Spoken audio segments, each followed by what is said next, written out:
A lingering cough after a cold is very common. TCM often sees this as the lungs not moving qi downward smoothly. Clear watery flame means cold hasn't cleared. Yellow sticky flame means heat hasn't gone. Try lung-soothing foods like pear water, white fungus soup, or lily porridge. You can also visit a local TCM doctor or practitioner for herbs or cupping to help.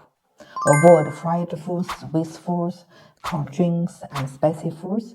They make coughing worse. Indoor air slightly humid, and practice deep breathing exercise and qigong to help clear the lungs. This helps your recovery go faster.